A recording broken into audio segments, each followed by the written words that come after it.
Hi, and welcome to Art Lab, a podcast dedicated to conversations on visual culture with me, Kamayani. On today's episode, we have with us Jyoti Nisha, filmmaker, writer, and researcher. I first came across her work a couple years ago while looking to put together a film screening and finding the trailer of her documentary in progress, BR Ambedkar Now and Then, a widely anticipated, partially crowdfunded film that is now readying for release. In 2020, I read her article in Economic and Political Weekly, Indian Cinema and the Bahujan Spectatorship, where she addresses the politics of the gaze from her perspective as a Dalit woman viewer and media scholar. Jyoti's name rolled up in the credits of this year's Geeli Pucchi, Neeraj Ghaywan's blockbuster short, part of the Netflix anthology Ajeeb Dastaans. Jyoti was director's assistant on Geeli Pucchi, a landmark in the history of Bombay cinema that explored caste identity and same-sex desire and featured an absolutely unforgettable Dalit protagonist. The original film screening that led me to Jyoti's practice couldn't happen back then, but I'm glad that thanks to Art Lab, I got the chance to have an in-depth conversation with her about her craft and activism. Now let me introduce you to her. Jyoti Nisha is an independent writer and filmmaker based in Mumbai. She is an experienced journalist, a trained academic writer, screenwriter, and filmmaker. Her soon-to-be-released, crowd-funded film, BR Ambedkar Now and Then, explores Dr. Babasaheb Ambedkar's life symbolically and politically, and delves into the representation and assertion of Bahujan politics in today's time. She has co-produced the film with Paranjeet's Neelam Productions. Jyoti introduced a new theory, Indian cinema and the Bahujan Spectatorship in EPW, elaborating on the consumption of popular cinema by the marginalized of this country. She worked as director's assistant to filmmaker Neeraj Ghaywan for a short titled Geeli Pucchi, released on Netflix in an anthology, Ajeeb Dastaans, produced by Dharma Productions. Jyoti has written for Economic and Political Weekly, The Times of India, The Indian Express, NDTV, Food, Sony, Vivid Bharati, and also academic articles with a major focus being on cinema, entertainment, music, caste, gender, and media. On today's episode, we discuss growing up as a young woman in Uttar Pradesh of the 1990s and 2000s, how Jyoti came to filmmaking via journalism, screenwriting, and academia, working on, of all things, a Dharma movie, and her journey, artistic and logistical, towards the completion of the forthcoming BR Ambedkar Now and Then. By way of Jyoti's own essay, African American Film History, and the polemical theories of the documentarian Trinh T. Minh-ha, we unpack the idea of the oppositional Bahujan Gaze unto Indian cinema and the complicated question of how realism in Indian cinema is part of a Brahmanical aesthetic scheme. Thank you so much for joining us, Jyoti Nisha. It's great to have you on Art Lab. I'd been looking forward to talking to you. So I'm really glad that you could take time out of your busy schedule to speak to us. Thanks a lot, I think, for reaching out. I'm excited. Let's go talking. Before we continue, I'd like to let our listeners know how to access the material accompanying our conversation. To view the images and other material being referenced and discussed in the episode, click on the link in the show notes to access the guide. You can also find the link to the guide for each episode in our Instagram captions and tweets. I think right as of now, it seems like, coming off the success of Geeli Pucchi and also the excitement for BR Ambedkar Now and Then, your forthcoming documentary, and your EPW essay on the gaze, Indian cinema and Bahujan Spectatorship. Everyone wants to, get your take on things both within and outside of cinema. But I thought we could rewind a bit and, go right back to the beginning. So tell us a little bit about how you came to choose the creative arts as a vocation. You are from Uttar Pradesh, and I'm from erstwhile Uttar Pradesh. I'm from Uttarakhand, and I remember growing up there in the 90s and 2000s, and it was not an environment which particularly encouraged people, especially women, to dream about this kind of profession. And it's also seen as somewhat risky. The artistic life is full of uncertainties. And wanting to be a writer and director in that milieu is quite an unusual decision. So how did you decide on this? And then go about pursuing your dream. You've also made the archetypal journey, from a smaller town to Bombay, quote unquote. It's a bit of a trope. So talk about that a little bit.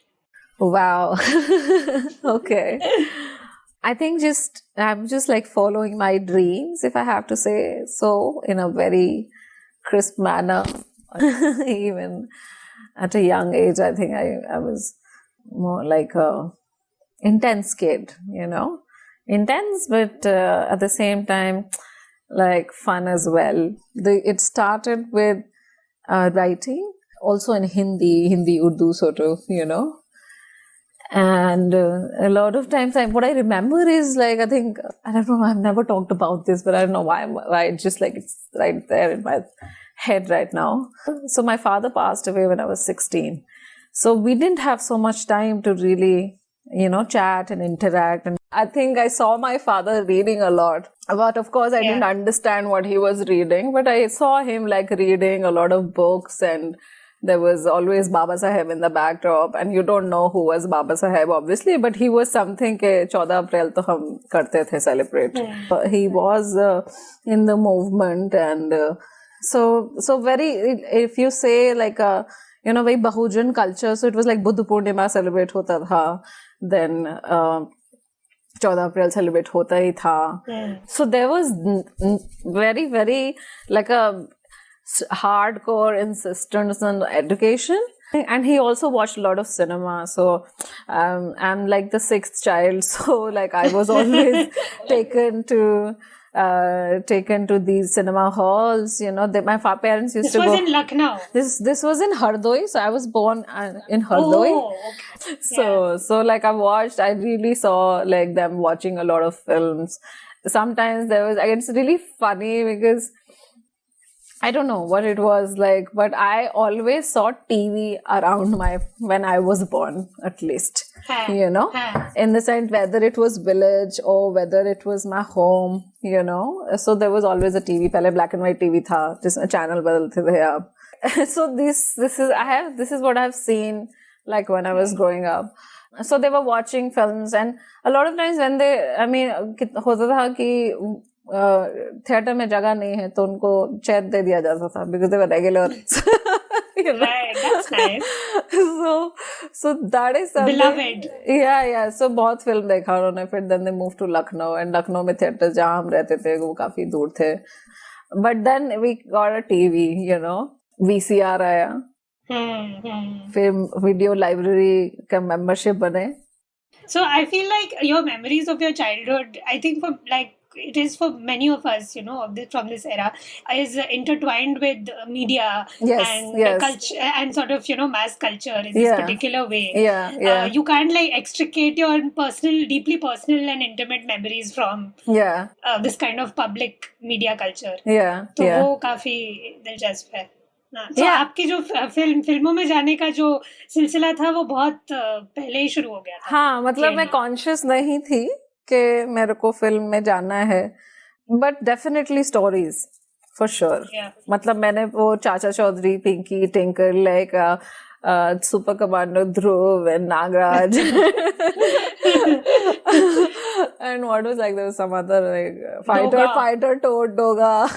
वो सारे राज comics वाले ना. Yes. तो वो तो like so this is something I did in my I think गर्मी की छुट्टियों में मैं यही पढ़ती थी. मतलब 1 रुपए की एक कॉमिक मिलती थी उस समय.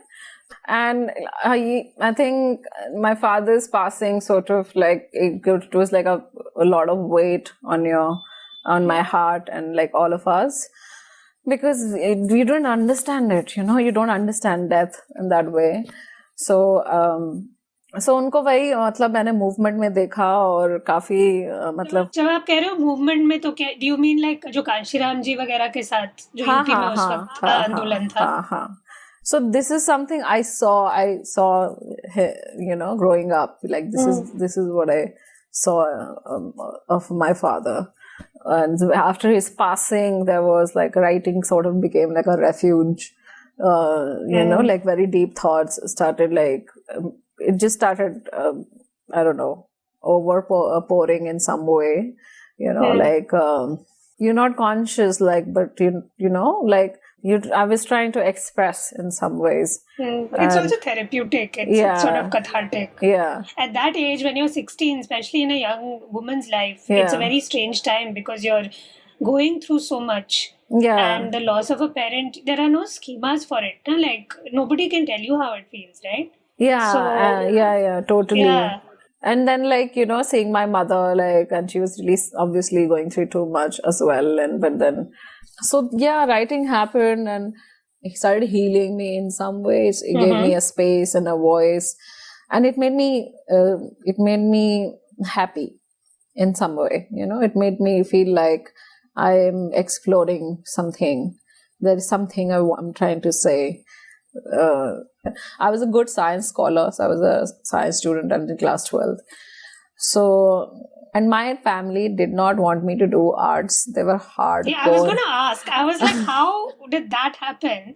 Because if you're a smart kid and you do well in science, then like there's a lot of pressure, right? Like, there was a pressure. They wanted me to become a doctor, and so I think arts लिया घर में बताया नहीं कि BA में admission दे दिया है लखनऊ में डाल दिया है मैंने.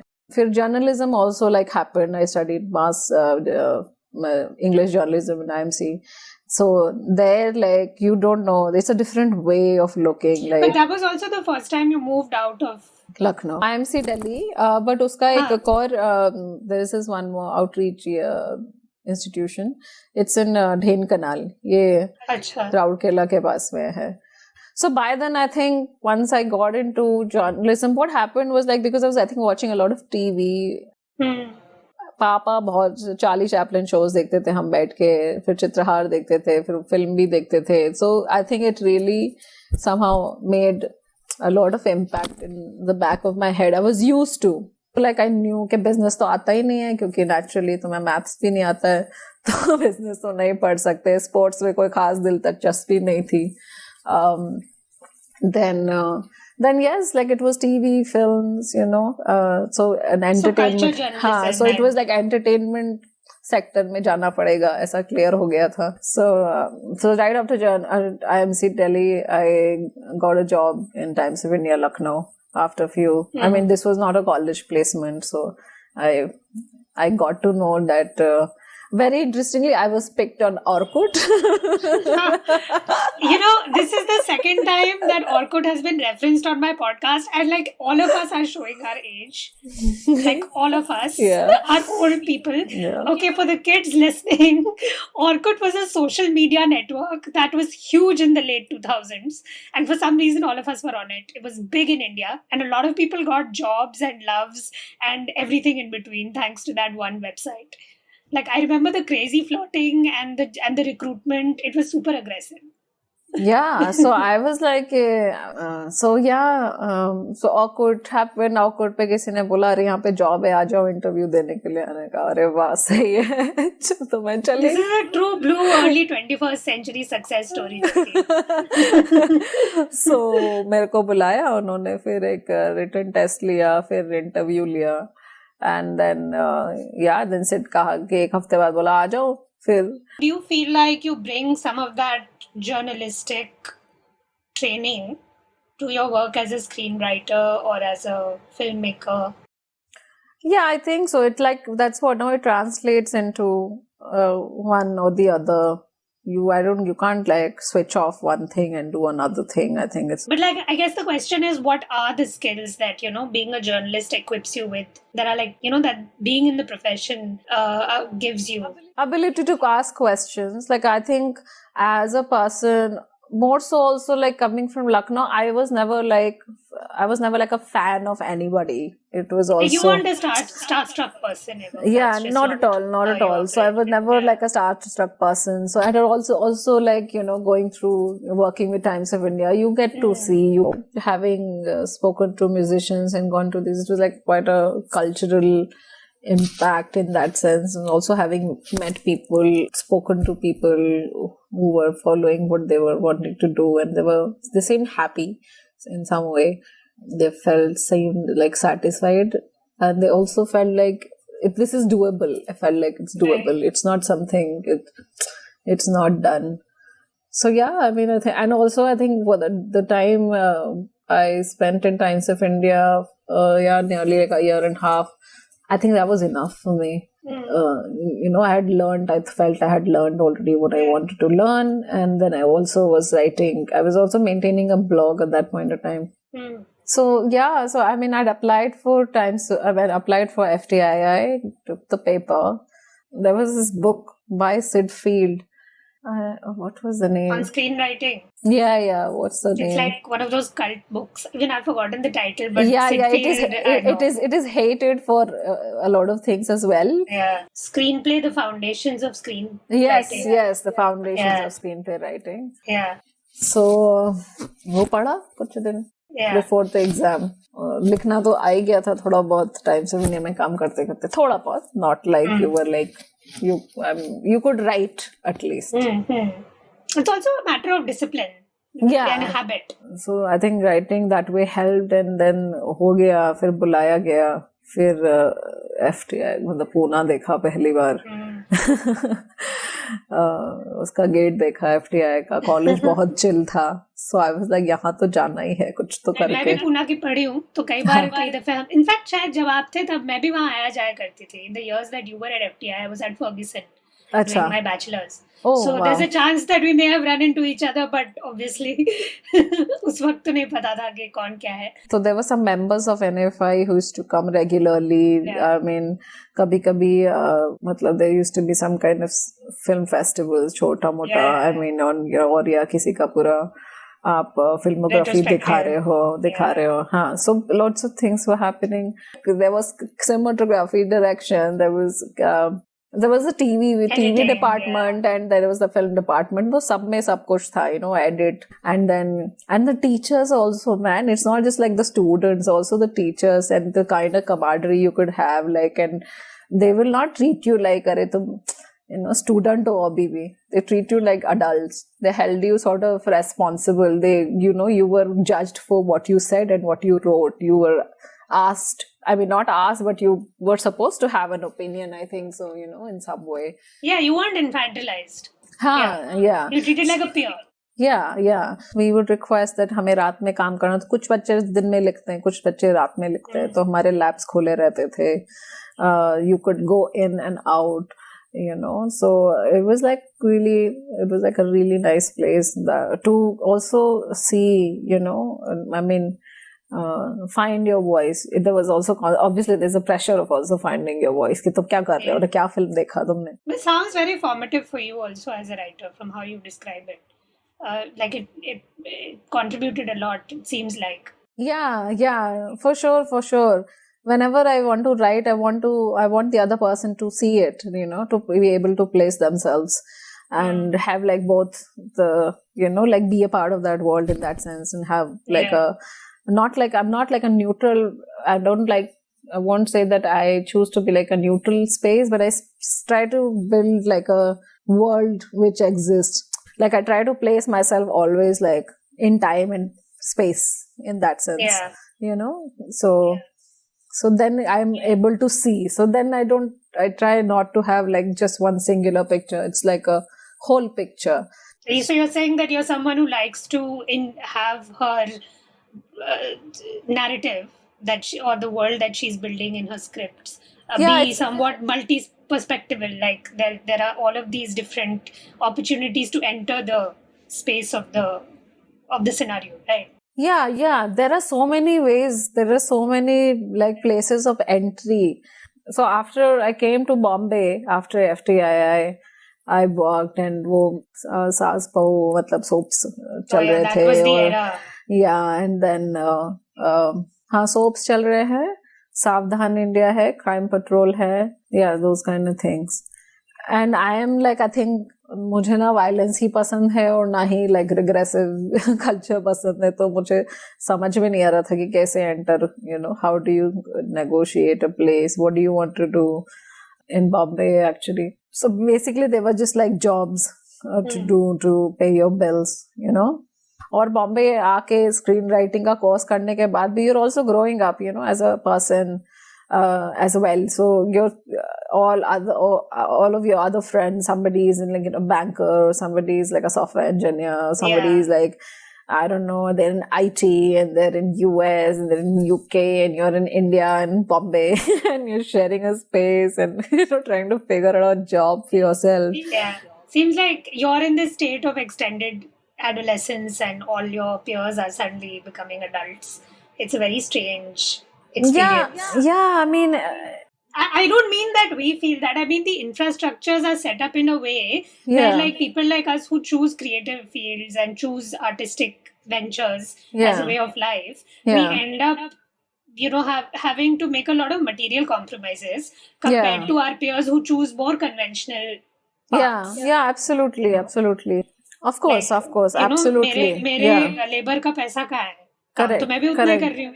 Correct, absolutely. And lots of so what the film school kind of prepares you is the creative practice. It doesn't prepare you for the business one.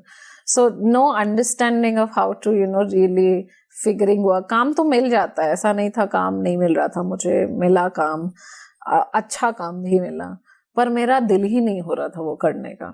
मतलब मैं नहीं लिख पाई सोप, ऑनेस्टली मुझे नहीं कनेक्ट हुआ, क्योंकि उसका जो प्रोसेस भी था लिखने का वो मुझे it made me feel sad.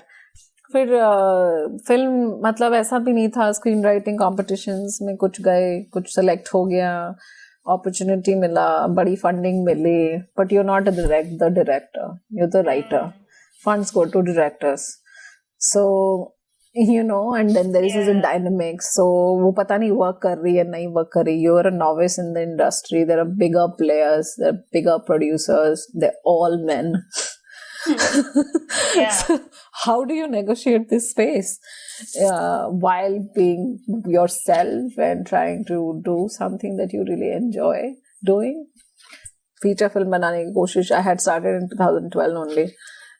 लिख लिया था, फंडिंग भी मिल गए थे, पर वर्कआउट ही नहीं हो रहा था डायरेक्टर के साथ में.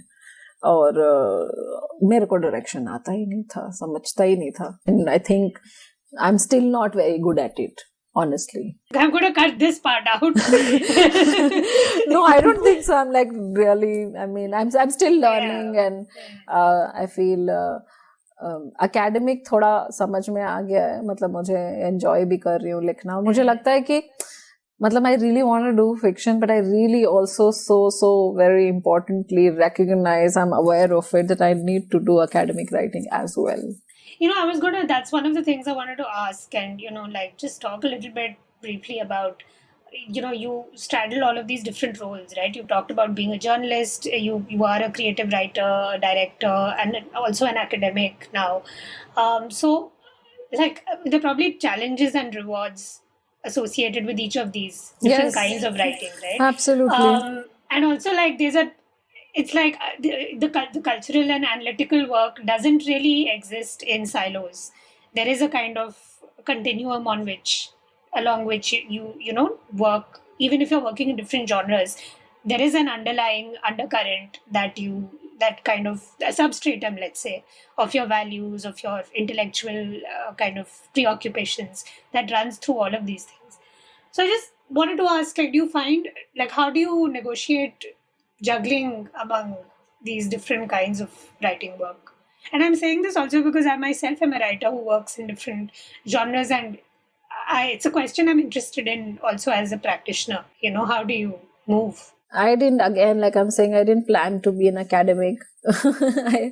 I had already started shooting my film, and it was also an impulse. BR Ambedkar, right? Yeah, BR Ambedkar, because it was working on the film made me realize that this is bigger. That's why I went to TIS also, because I felt this is an academic. This is also a film which wants to educate. My whole purpose is, I feel that's why Baba Saheb was also said educate, organize. So I think when I went to TISS, I sort of realized that it made a lot of sense, in the sense that it gives me language to articulate my thoughts and to really place myself also, as a person. So it made a lot of sense. I felt oh, hey, I can also look at cinema, Indian cinema.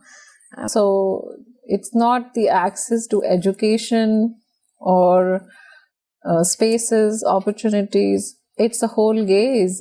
There is a whole system that exists. There's a whole apparatus which is working against you, which is working against people like you and the way they look at you, and untouchability and caste violence and institutional murders. So those things really, I felt really sad about it as well. I was like, wow, like this is systematic violence. And this needs to be corrected, I felt. And I was really, वो बहुत ही lived experience के perspective से it was part of my life.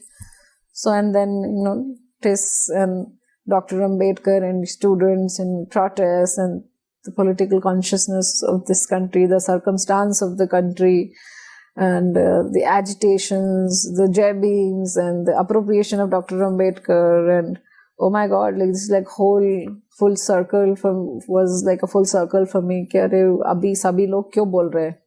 Commodification भी उनके नाम की हो गई है और अब हम एक ऐसे दौर में हैं where it is fashionable to talk about caste in a particular way, to package it, and we'll talk about some of that even in the context of your of you being a person in an industry that does that, and being very aware of it and seeing it. And like we see it like in scholarship, for instance, and we see it in mass culture. But I want to briefly stay with your EPW essay, Indian cinema and Bahujan Spectatorship. You talked right now about finding the impetus to do this research also from on the basis of your own experience. And in your essay, you've set up the conversation through Bell Hook's idea of the oppositional gaze. And she theorizes that in terms of Black female spectatorship. But basically, just for our listeners, I mean, I'll just explain it and, you can jump in as well.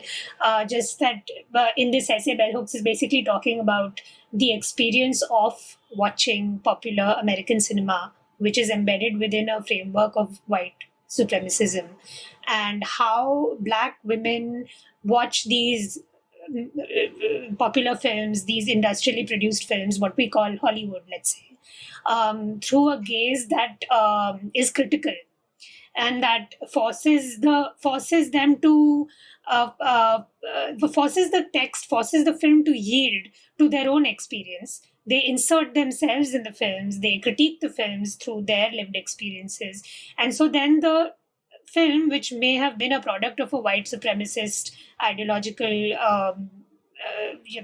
configuration, also becomes an object of interrogation by Black women.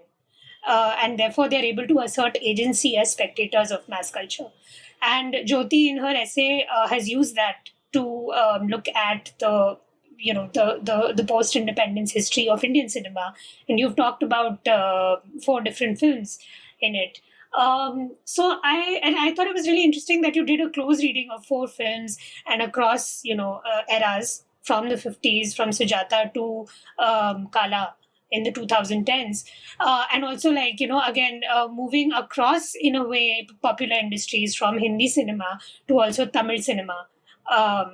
And in that sense, it's actually very telling that the film that most recently has been kind of heralded as a defining landmark, film for Bahujan filmmakers, a film like Kala, also comes out of a Tamil film industrial complex, where in Tamil Nadu there already have been a lot of those discussions and discourses on caste and a kind of anti-Brahmanism movements or movements that are quite old now, that have been going on for a century now against Brahmanical hegemony, whereas the Hindi film industry represents a confluence of regions and interests that haven't necessarily gone through that experience. And not to say that, of course, North India has had its own movements, etc. But I'm just thinking that the Bombay film represents a very different kind of relationship to caste than Tamil film and Tamil society represents. So I wanted you to talk about that a little bit. I thought it was interesting how you talked about how, as a Bahujan woman spectator, your experience of life and the world is sort of elided and the way in which the Indian state excludes it and excludes the Bahujan woman is mirrored in the way that popular film also excludes and marginalizes the Bahujan woman spectator. And so in that sense, you reveal how the material and symbolic aspects of Brahmanism are both imbricated, right? They can't be delinked. And you've talked about, the ideological state apparatus just now. So do you want to just expound on that and just take our listeners through that?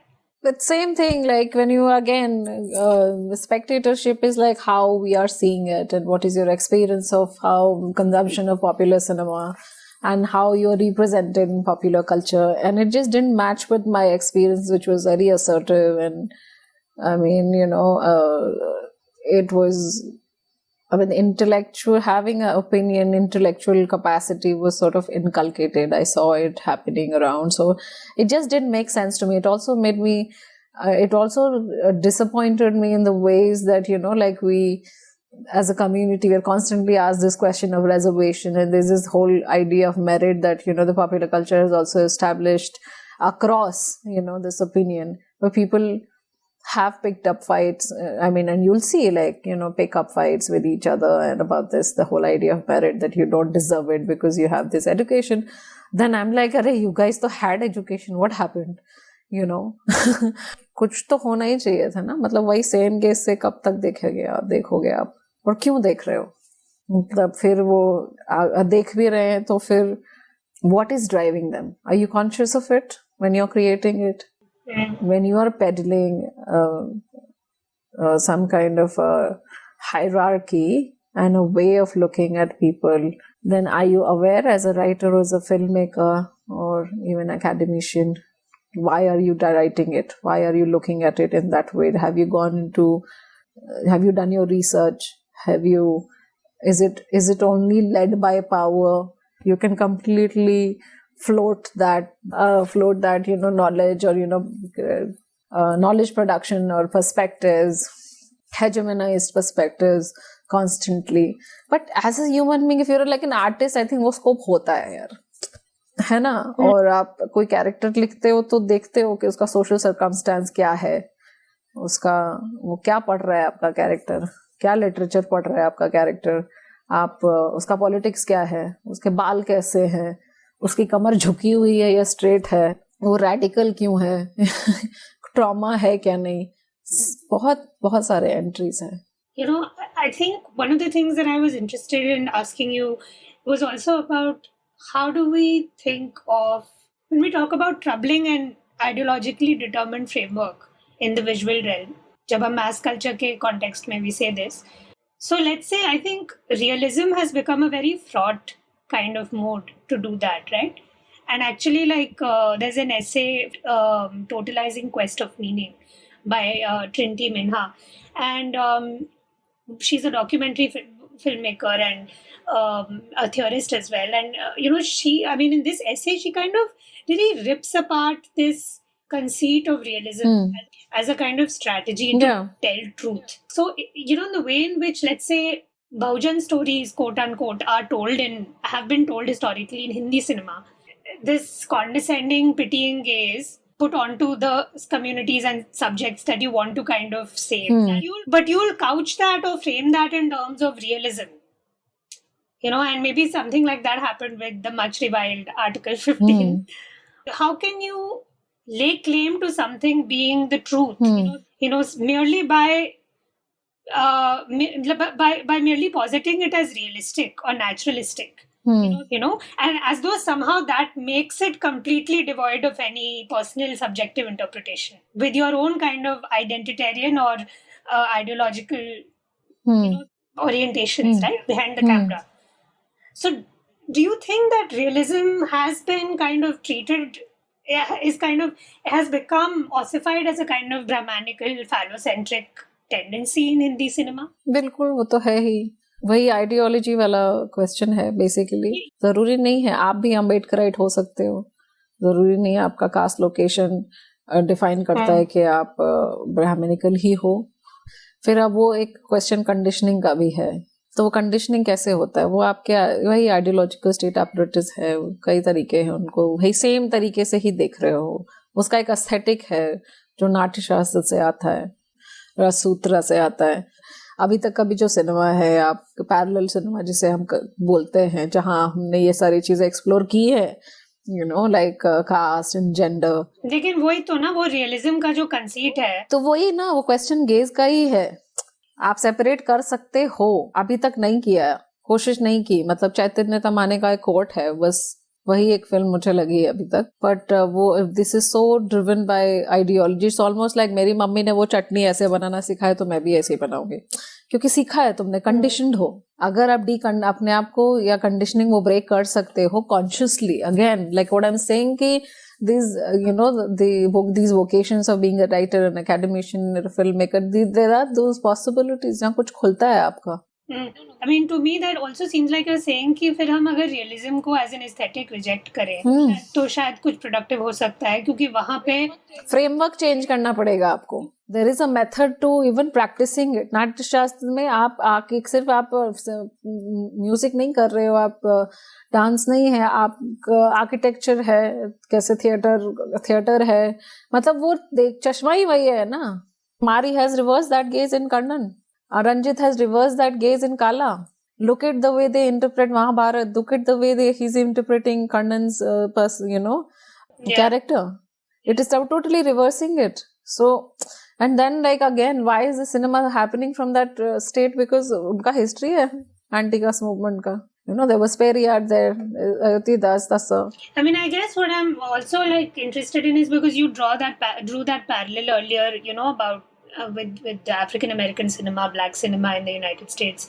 And I was just thinking कि when you look at some of the landmark films of black cinema from, you know, the 1920s, Oscar Micheaux से लेकर अब तक, you know, with Ava DuVernay, and now thankfully there are a lot of, you know, DDs and a lot of younger black filmmakers. But when you chart that stories, you find that some of the films that have really kind of had the most impact were outside of the Hollywood, classical Hollywood, you know, kind of obsession with realism. Like अगर आप black exploitation फिल्में जाके देखें 70s में, तो जो कि मतलब, you know, बहुत pioneering मानी जाती है आज. Sweetback Badass Song by Melvin Peebles was one of the first such films. You'll see that like those films, and matlab like, you know, the film is basically so reflexive about its own kind of genre and what it's trying to do with the black male protagonist, who till then in American cinema was always shown as being weak and being less than the white male characters or the white women characters. And suddenly you find this really virile and kind of powerful, even eroticized black man, you know, who's being made by a black filmmaker. Or you look at a film like Daughters of the Dust, Julie Dash की, जो I think Bell Hooks भी उनके काम के बारे में बात करती है अपने ऐसे में. She's using, both of these people are eschewing realism. Like even Julie Dash, she's using a kind of mythic, epic kind of atmospheric quality in that film, which departs from and rejects the Hollywood idea of, this gaze that you're talking about. वो framing ही एकदम बिल्कुल अलग है. मैं नहीं कह रही हूँ सब ब्लैक फिल्म मेकर्स ऐसा कर रहे हैं. उसका भी ट्रांसफॉर्मेशन है, उनका भी अपनी हिस्ट्री है, और साइमल्टेनियसली बहुत लोग अलग अलग तरीकों से. स्पाइक ली है, वो काफी कुछ हद तक हॉलीवुड के सिस्टम के अंदर रह के उन्होंने मतलब इंटरवेंशंस किए, और कुछ हद तक उन्होंने वो गेज अपनाई भी अलग अलग दौर में, कुछ तरीकों से रिजेक्ट भी की. सो वो एक रहेगा. But I guess what I am interested in is कि आप अपने काम को उस कॉन्टेक्स्ट में जब देखते हो, जैसे हम गीली पुच्ची की बात करें, अगर coming to that is a film that in some ways is very much part of the popular Hindi film firmament, and at least at first glance it appears like a very typical Dharma film until you start watching it, and it's a film that is kind of realism or naturalism के वो मतलब दायरे में रहकर काम कर रही है. So how do you how would you respond to this कि मतलब आप अपने काम को अगर देखें इन सब चीजों में, और गीली पुच्ची और BR अम्बेडकर की डॉक्यूमेंट्री के बारे में अगर हम बात करें, तो आप कैसे देख रही हैं इन दोनों फिल्मों को एक हिस्टोरिकल कॉन्टेक्स्ट में हिंदी सिनेमा की? इंटरवेंशन ही है. देखिए, मतलब आई थिंक वही वो गेज वाला, मतलब वो असर्शन हो रहा है ना, मतलब समाज में, वो सोसाइटी में वो असर्शन हो रहा है, and that is very reflective. It does something to you, so you want to tell stories. So since we're on the topic, how did Geeli Pucchi, which is a film that has attracted so many watchers and so many comments, and it's sort of seen as a game changer for Dalit representation in Hindi cinema. And it's been embraced by a wide range of film viewers.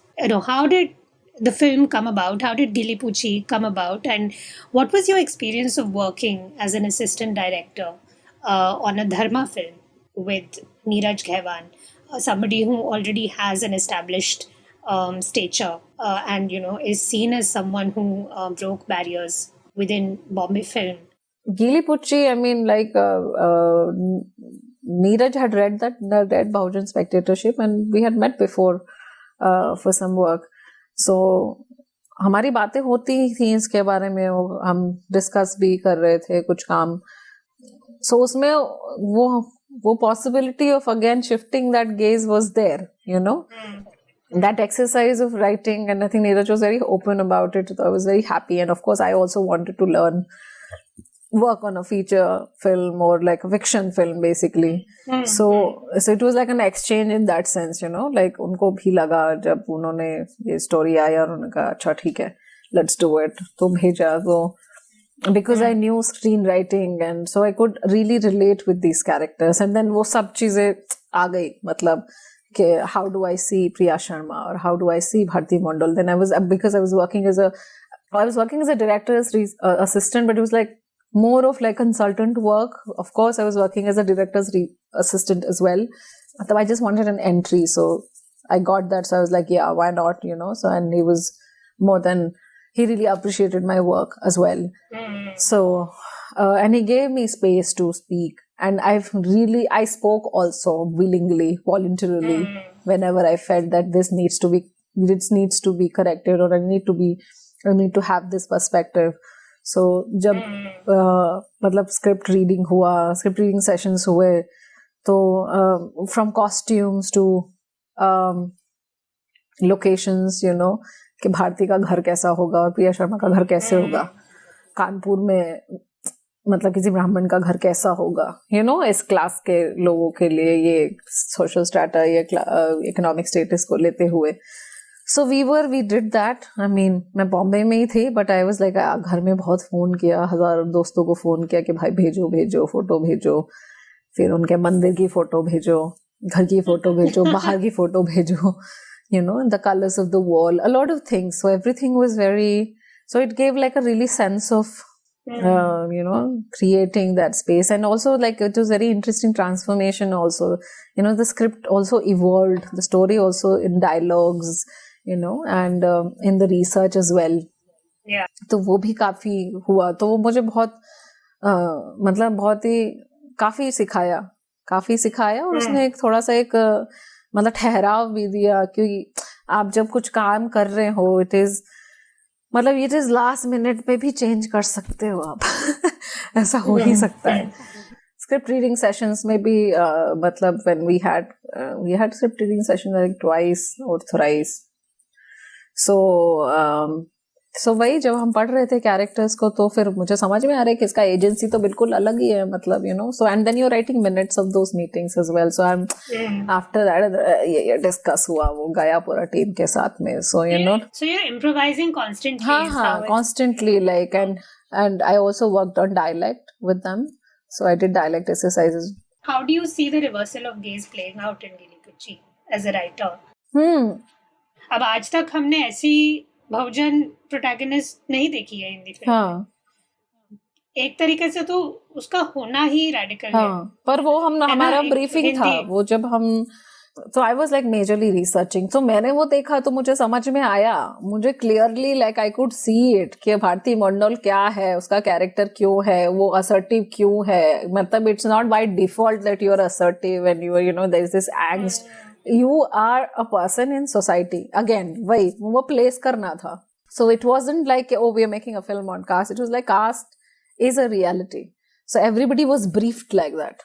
तो थोड़ा सा मतलब obviously BR Ambedkar now दिन का, क्योंकि मैं काफी shoot कर चुकी थी तो मैं काफी लोगों से मिल चुकी थी, और मैं तो वेस्टर्न यूपी की हूँ. I could completely place them. And Neeraj ने कोंकणा को, याशिका दत्त का बुक है जो coming out as a Dalit, yes, So वो दिया था उनको. फिर Christoph Kieslowski का Blue है, वो था color scheming. If you see of the film, there's constant blue and saffron. वो भी दिखाई देगा आपको उनके कपड़ों में. So the color of the blue color, like the costume का blue color, वो ऐसा. No, it was very evocative also. Yeah. Like the way, even how Neeraj filmed it. I mean, right, as you said, the color palette itself was very obviously sort of gesturing towards the inner life and the kind of backgrounds that both these characters belong to. But also, like you mentioned earlier, like we didn't set out to make a film about caste, and I find it very odd that it's always brought up whenever a Bahujan filmmaker makes a film that this film is about caste.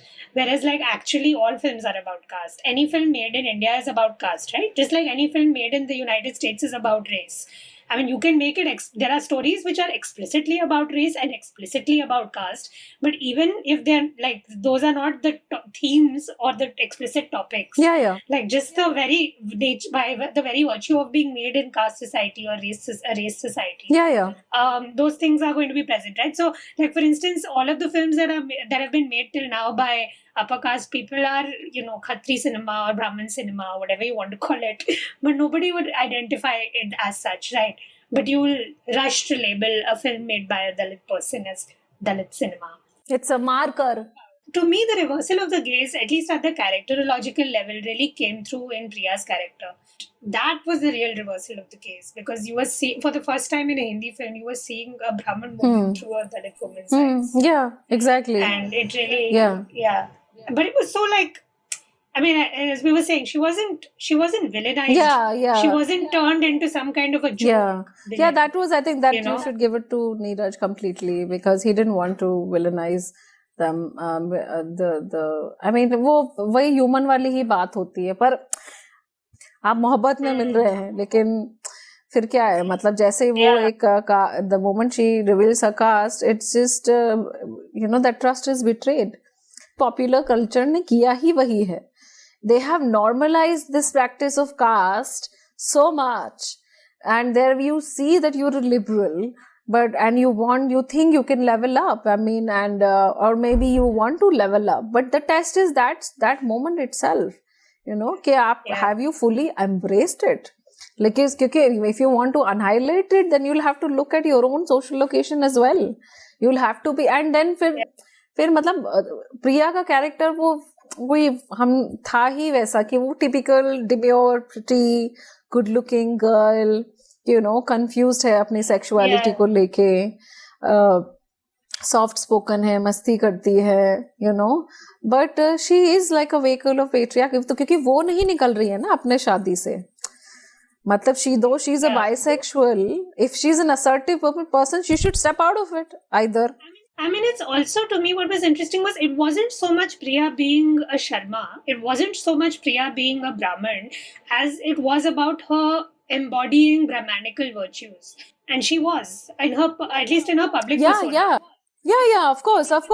She's totally like this vehicle of Brahmanical patriarchy. Absolutely. And she was undone by it. Like Bharti used that against her, because that's the only way she's going to like get hers in a society where everything is stacked against Bharti. I mean, in a way, like Priya did this to herself, right? At one level. If you're going to buy into the project of Brahmanical patriarchy, then at some point it's going to come for you. And it's going to come for you, and it's also the choice that you have made. You can see in Bharti, you can see the other. She wears her sexuality, which is so evident from her body, but her caste identity is a problem, and it is systematic. Like she knows that she's being systematically, like the whole system is standing up against her. मतलब उसका experience he just like a Bahujan person, Dalit person growing up in life and sexuality it's like a double edge, I mean triple edge in that sense. If it's your class, caste, gender, and also sexuality, 4 चीजें हो गया उसमें, मतलब so वो बहुत evident है उस तरीके से, मतलब उसको पता है कि उसका like everything is a cost. In a Hindi film, in a typical Hindi film, you would only see Bharti through Priya's eyes, and she would have to perform the role of a good Dalit woman. मुझे लगता है ना, love और वो philosophy में ही, art में ही हो सकता है, ये space है. आपको वो ट्रांसफॉर्मेशन का, वो चेंज होने का, एक्सेप्टेंस का, जहाँ where you are able to give up, give away, you learn to it. You go through that struggle of unlearning what you have learned, but that possibility is there, So I'm like, what I'm saying, so ultimately, because I was just like working as a researcher on the film, like what was the narrative which was already set into it, it made sense to me, like as a story completely. And I think that this kind of a storytelling totally, like, there was totally like a space for it, where you're not like, you're not, again, that victim gaze is not there. There is an assertion. And there is a systematic oppression. There's like a clear dynamics of systematic oppression which is there, which is invisible, subtle, but it is just there. And you feel for both of them. Yeah. You don't feel for just one person. You do. Yeah, and that's why they're fully fleshed out characters, right? Like they're not, Priya is not a mustache twirling villain. But also, as you said, I think popular film can often be a very potent site. Absolutely, for brokering certain kinds of friendships and accords and love. And that's the reason why people watch films also, right? There's lots of things that you resolve in the space of the screen that maybe is not always so easily narratively solvable in real life. But I also wanted to ask, जो अभी हम दौर देख रहे हैं, there are more than ever before, बहुत कम है, but पहले से ज़्यादा Bahujan filmmakers finally in a position to make the kind of films they want to make. They are household names, at least among a certain section of movie-going public. And they're able to exhibit their work in an unprecedented capacity despite the limitations that the Savarn, infrastructure imposes on them. How do you see the current scenario for Bahujan artists? And how, do you think the tide has turned? I guess I'm also asking this to go, in order to go back to something that you were talking about earlier, that I'm wondering if there's now an expectation to make a certain kind of film or write a certain kind of script, like a cast film. Do you think that is happening? तो अभी तो शुरुआत हुई है, ऐसा कुछ मुझे लगता नहीं है. मतलब of course, like Tamil cinema is doing wonders for sure. And then again, there is history in the state itself. So that kind of reflects in the cinema as well. Yes, Bollywood is, we are waking up to this fact. Won't say that, maybe I hope Geeli Pucchi sets in some kind of a benchmark that you do involve a researcher from that caste background caste background, or like who has that lived experience when you talk about something like caste or gender, or let's say sexuality, but from the community, when you're representing the marginalized and women as well. So I would just say कि we are waking up to, for sure, like it's like a थोड़ा, मुझे पता नहीं कितना sincere है, पर हो रहा है. नहीं, but I'm also talking about जो बहुजन filmmakers खुद हैं, जो ऑपरेट कर रहे हैं इंडस्ट्रीज में. हाँ, मतलब बहुत ज्यादा तो नहीं है अभी. मतलब बहुजन कास्ट पे फिल्म बन रही है, but are people from the community making that film? Bombay में कितने लोग हैं? I was thinking of Nagraj Manjule, Paranjit, Neeraj, Ghaywan, or even like among younger people, I'm thinking of someone like Somnath Wagmare or Pratik Parmar, so there is a certain generational shift that has happened. For sure. Thanks to the work of... for sure. Yeah.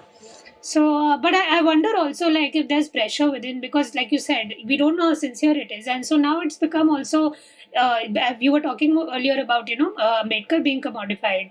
And so how do you, like, I wonder, like, if that's something that, filmmakers have to grapple with in their practice, that within the kind of industrial context, the film industrial context, do they feel like they have to only make a certain kind of film or a film about identity in this particular way? Like a film like Geeli Pucchi transcends that, right? The point is that, it's about caste, like all films are about caste. But it's also a love story. It's also a story about friendship. So that's what I'm saying. No, you have changed the method. The thing is, what happened, I think for me, having already looked at films and analyzed it, and also having theorized it, and of course it is going to make that sense. So the method of looking changed, and I applied that method basically. So long you're able to apply it with that sincerity, it is possible. That possibility of intervention is there. And of course, there'll be like so many stories.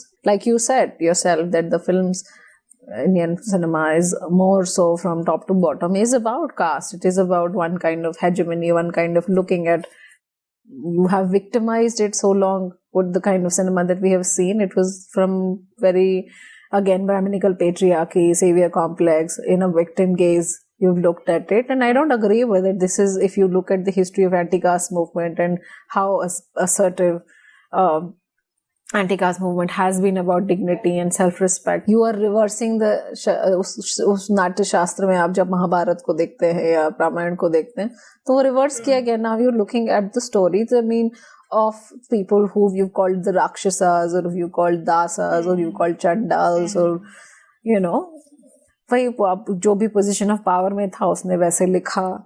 Thanks to reservation लोग पढ़ लिख गए हैं, एक generation तैयार हो गया है, तो वो देखने लगे हैं.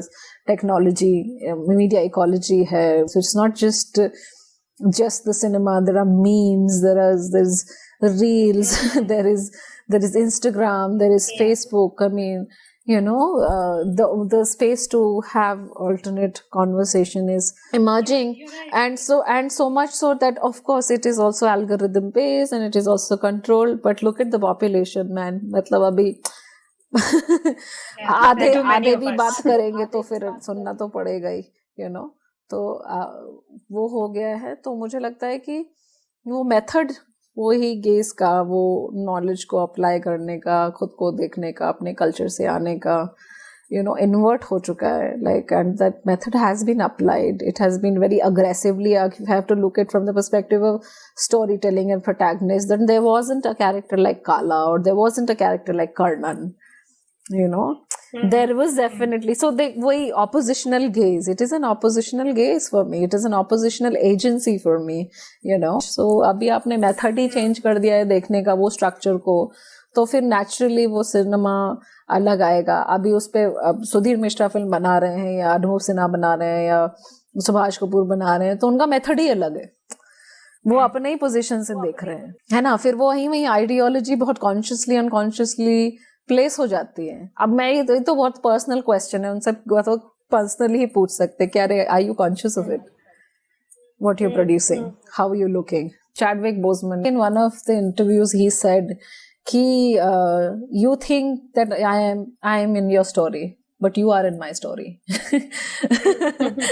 So, I mean, it's like, I think what you're saying is also like, you remember like Birth of a Nation abhi 3-4 साल पहले रीमेक होकर आई थी. So obviously the original Birth of a Nation was a white supremacist KKK propaganda film, you know, like, and it set up the black characters to be as villains, as rapacious, terrorizing, you know, evil people who sort of ruined white lives. And then 100 years later, you had a black filmmaker remake the film entirely from the black perspective, Yeah. right? So, you know, that's kind of what that is, right? It's the same story. It depends on who's telling it. Exactly. You know, so... Yeah, and I think it's what you said, you know, like as you're talking about this method of the reversal of the gaze being effectuated through this method. I mean, that's what aesthetics is, right? It's a reordering of social relations. Yeah. It means a certain kind of visual regime. जो हम बार-बार we're talking about the gaze, we're saying invisible, we're talking about the optics of things. What we really mean is that ways of seeing are entirely politically and socially determined. Absolutely. Right? The moment you represent a social order differently, you've already made a point. You've already challenged the dominant aesthetics. Yeah. And talking about that, do you want to, tell our listeners about BR Ambedkar now and then, your forthcoming documentary? I know that COVID has kind of delayed much of the production, but share with us how you came to it and how you developed the film. How I developed the film. So many things were happening. I think the political circumstance was changing in the country. The scholarships were getting banned for marginalized students, and the institutions were at protests. There were student movements across the country. Rohit Vemula passed away. My mother had passed away in 2015, and there was loss. Then FTI, there were protests in FTI was happening because of Gajen Chauhan was supposed to be appointed as I think the director or dean. So many things were like personal in that sense, loss and this attack on institutions, education institution especially. Then because there was an attack on educational institutions, so at that sort of I started questioning why is it happening right now? What's going on actually? Then it somehow led to Rohit Vemula's institutional murder and, what was happening, which is like heartbreaking, that university was shut. So that, so it began from, again, like I was saying, and then again, obviously, appropriation of Dr. Ambedkar was also happening. Kala had already happened, I think so. No, it hadn't happened. No. Kala was 2018. It was 2018, yes. So anyway, so all these things were happening, and I was feeling like you are born into this and community, and so it just made sense to me. Like, and then at home, I was also like listening a lot about Dr. Ambedkar, and 2014-15, I was like trying to stay with my mother. She wasn't keeping well. So obviously घर में थे, काफी बात हो रही थी, मतलब देश में भी क्या हो रहा है इसके बारे में भी बात हो रही थी. So बस ऐसे ही शुरू हो गया. फिर मुझे लगा कि ये तो बहुत ये कंफर्ट जोन में है थोड़ा सा, मतलब ये समझ सकती हूँ मैं, मतलब इतना समझ में नहीं आ रहा था लेकिन familiar था, ये कह सकती हूँ. So it was because it was familiar. So and my trial of trying to make a feature film had already failed then. So I was like constantly thinking कि अभी film तो बनाना है कैसे भी करके, So this seemed like the story that I wanted to tell. And then just like that, I started just shooting, and so much was happening across the country also. Like so much was unfolding, whether it was about Bhim Army or it was about Unasmita Yatra, or it was about Rohit Vemula or FTII. So it was like as an artist or as a Bahujan person, both ways I felt like they just come trying to stifle your voice and will not. मतलब अभी तो you have started to prepare yourself to have your voice. अभी समझ में आ रहा है, उस जमाने में, उस टाइम में 2014-15 में. फिर ऐसा मतलब the kind of circumstance that was happening in the country. I was working in Dehradun in an organization, something like an event management company. So I was working as an assistant editor with them. I was developing a magazine for them, and वो जो भी उनका पूरा department था, writing, creative department. So I was dealing with that. तो थोड़ा पैसा था, फिर मुझे लगा कि अभी करते हैं छुट्टी. मैंने मतलब ऐसा उनसे मतलब I had sort of already had decided that I will make a film, and I had already shot, and in between I got this job. So I told them that I want to whenever I need a leave, you give it to me, sort of that, at that condition. And they were like, हाँ ठीक है, okay. So I would plan my shoot accordingly in that sense, shoot like twice in a week or something like that, or in a month in some ways, or 2-3 days. So I will take leaves like that. It was very dramatic, actually, very dramatic, very intense. You don't know how to place yourself, but you really want to figure out. I felt very driven. From the trailer, it seemed like you there was footage from a lot of different sites, and it seems like you traveled quite a bit. Yeah, went to 8 states.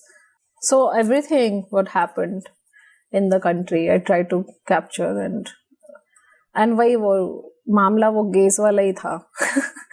मुझे मामला guess का sounds like a detective novel.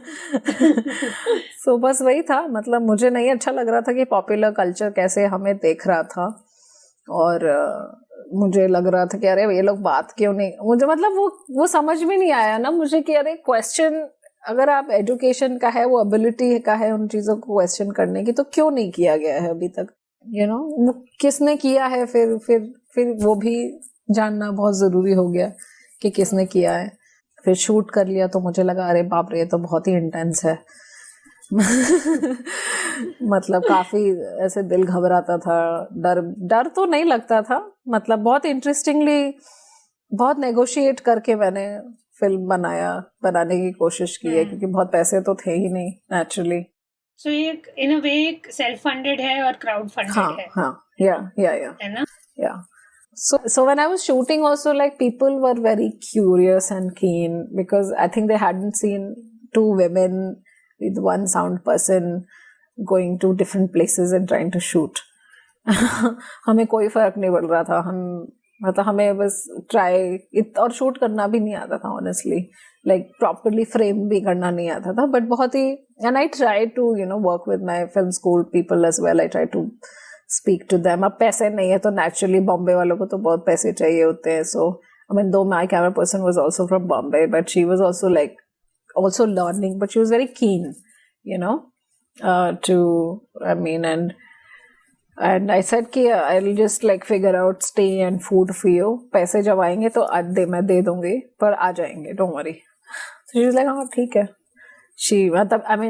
So our work was built on honesty, more so faith. We didn't know each other at all. So not even common friends, okay?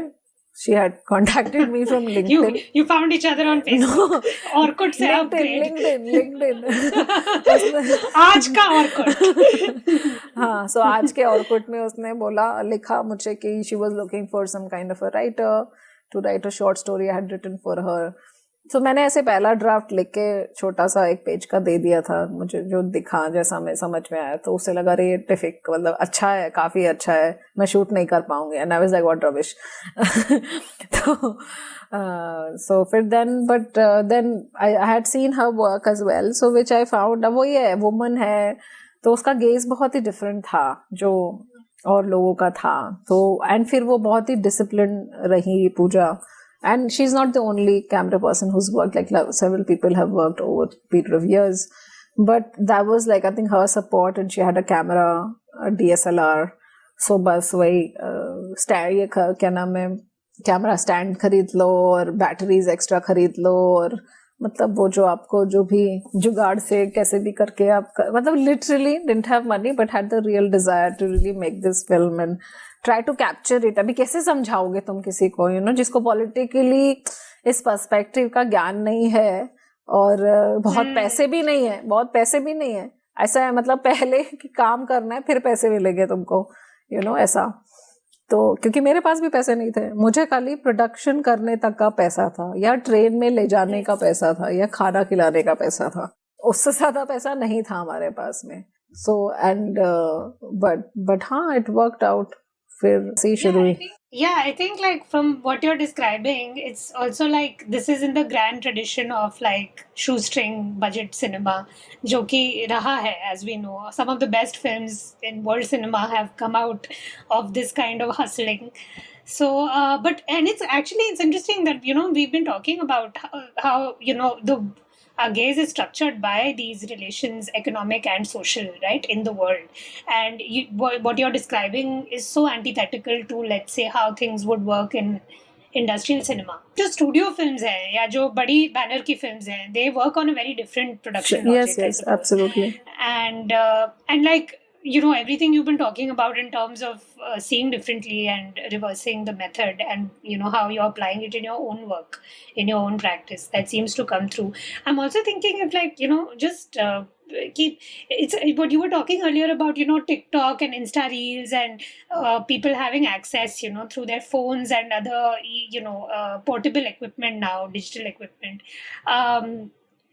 It's easier than ever before to have control over your art and your craft, and to make even sort of technologically intensive media forms like film, or cinema can have in some ways become more accessible, more democratic.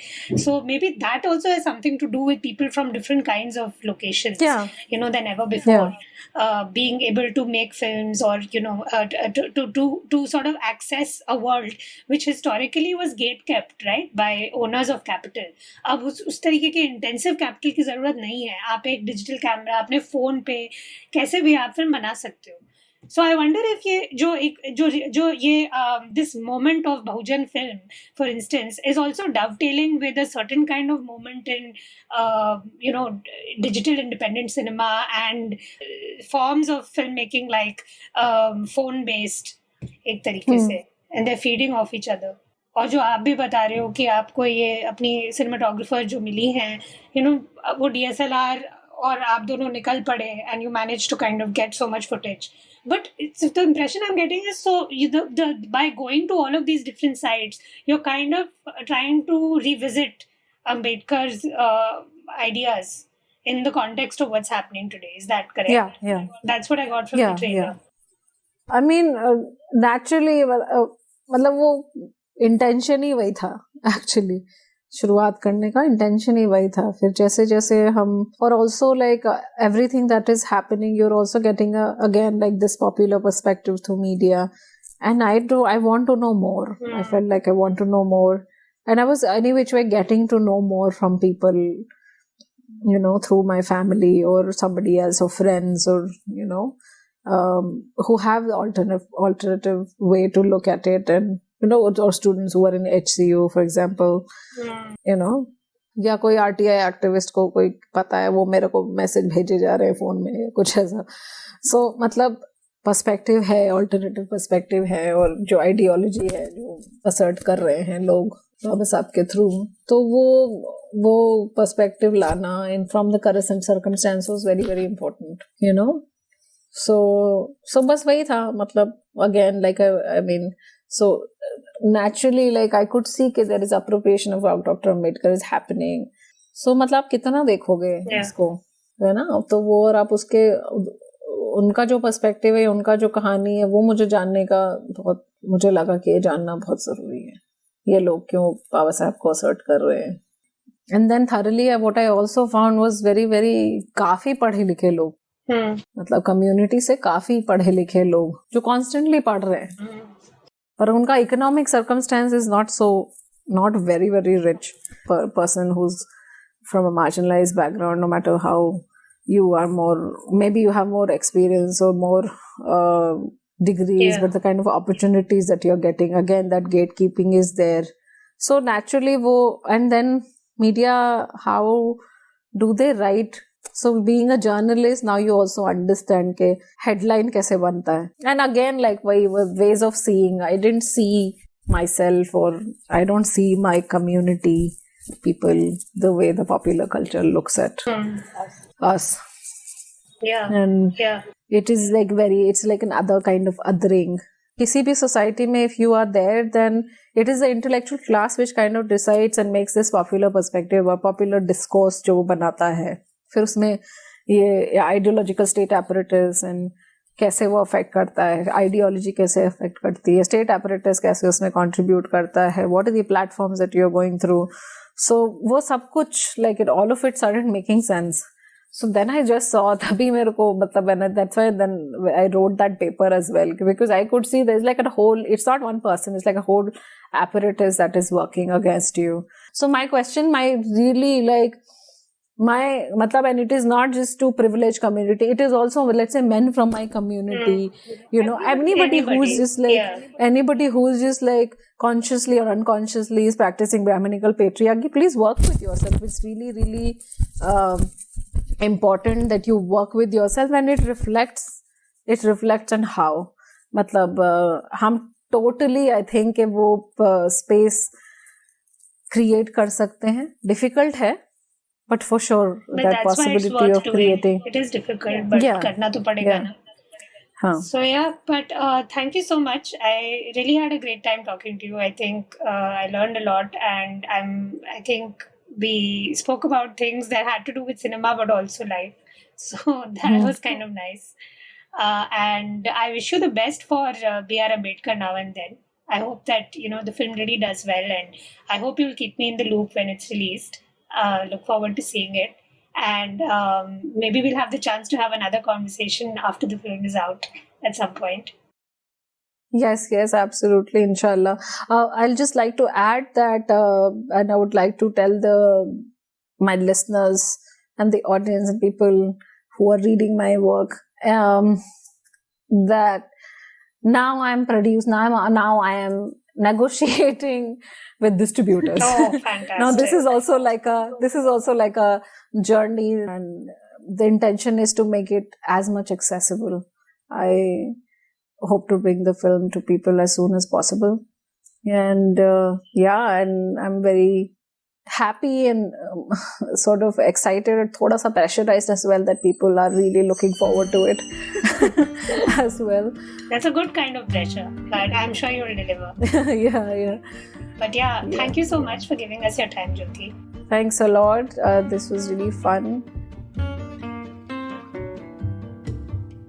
Thank you for tuning into Art Alap with Jyoti Nisha, in which through her wide-ranging work across fiction and non-fiction film, as well as writing and research spanning different genres, we discuss the political stakes of cinema in theory and practice.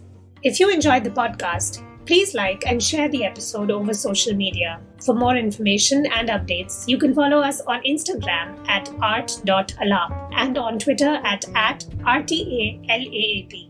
Before I go, I want to take a moment to send strength and support to our listeners as we in India battle the COVID-19 pandemic.